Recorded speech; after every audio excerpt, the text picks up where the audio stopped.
Less than 24 hours after Kamala Harris committed to supporting Medicare for all unequivocally and gave what I thought was a fantastic answer in response to a question about Medicare for all, she already chose to walk back her comments. So as CNN's Andrew Kaczynski tweets, Kamala Harris is backtracking on her calls to eliminate all private health insurance in supporting Medicare for all, with an advisor and her spokesman saying she's open to more moderate plans preserving the private health insurance industry. Now, after her staff put a little bit of pressure on him because he used the word backtrack, correctly so, mind you, he added, deleting this tweet because multiple Harris campaign spokespeople would like it to be clarified. Harris said at CNN's town hall she supports eliminating private insurance. Her campaign advisor would like to emphasize she's also open to bills that preserve private health care. In other words, Andrew, you had it right the first time.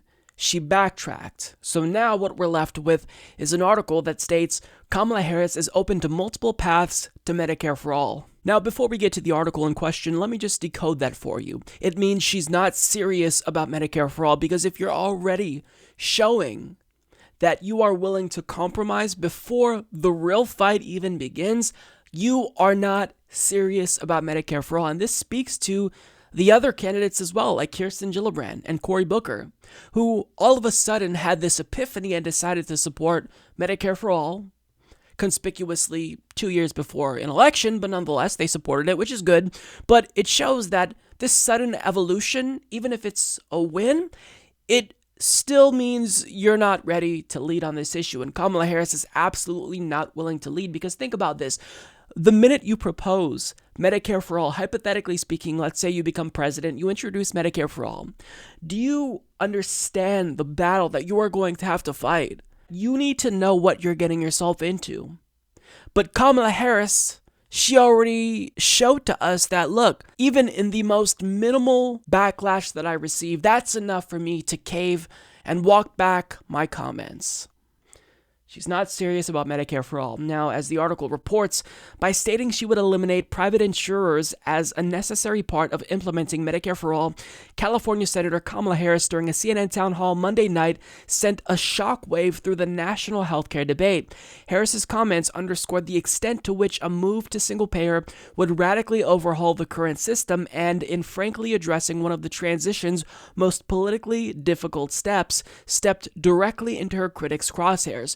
Republicans attacked Harris within minutes of her remarks, tweeting that she says she wants to eliminate private health insurance, even if you like your plan. By Tuesday morning, former Starbucks boss Howard Schultz was piling on, and fellow billionaire potential presidential candidate Michael Bloomberg, the former mayor of New York, was dismissing the entire plan as a fiscally ruinous pipe dream.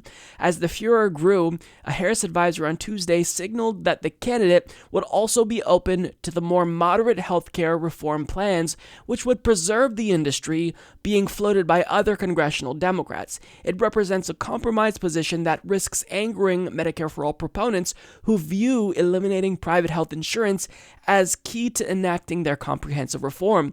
Both the advisor and Harris National Press Secretary Ian Sams said her willingness to consider alternate routes to a single-payer system should not cast doubt on her commitment to the policy.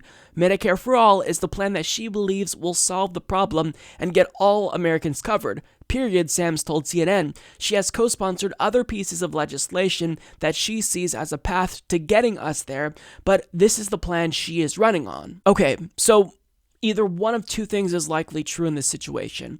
Either she personally does support Medicare for all, which is unlikely, but she just doesn't have the courage to actually fight as hard as she needs to get it codified into law, or she's backing down because she's just not serious about Medicare for all and doesn't actually support it, which I think is the more likely situation.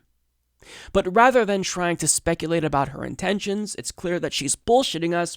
It's important to understand why we have to get the for-profit motivator out of the healthcare discussion, because think about this. Even if we accomplish Medicare for all, but it coexists with private health insurance, you're looking at death by 1,000 cuts, because so long as that profit incentive exists like a virus, it will infect the Medicare for all system that we fought so hard for, right? it's going to lead to partial privatization and then more components of it being privatized. So you have to make sure that you eliminate the profit motive entirely. Now, is that still preferable to what we have now, where you have for-profit and private health insurance companies, for-profit and public existing simultaneously? Well, sure, but understand that if you want a Medicare for all system long-term, you've got to strip away that profit incentive.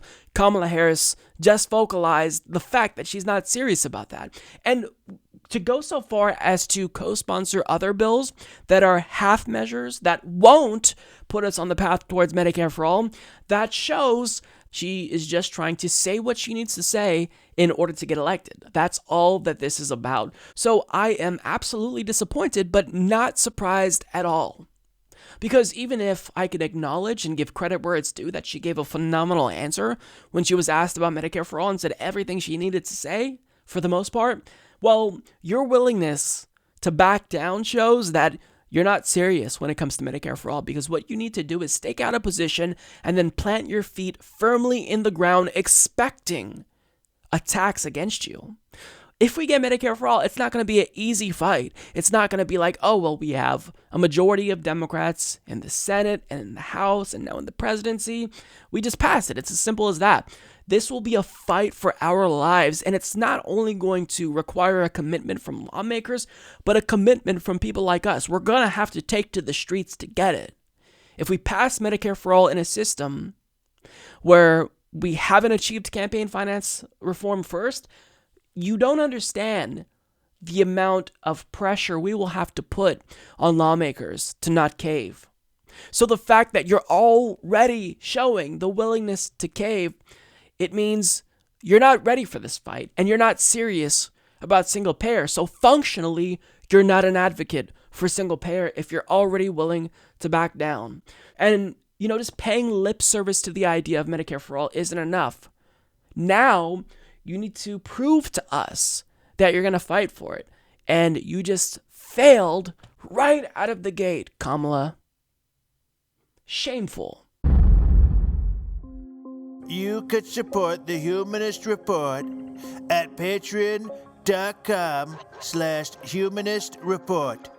But trust me, I'd have way more supporters on Patreon if that was my podcast. Sad.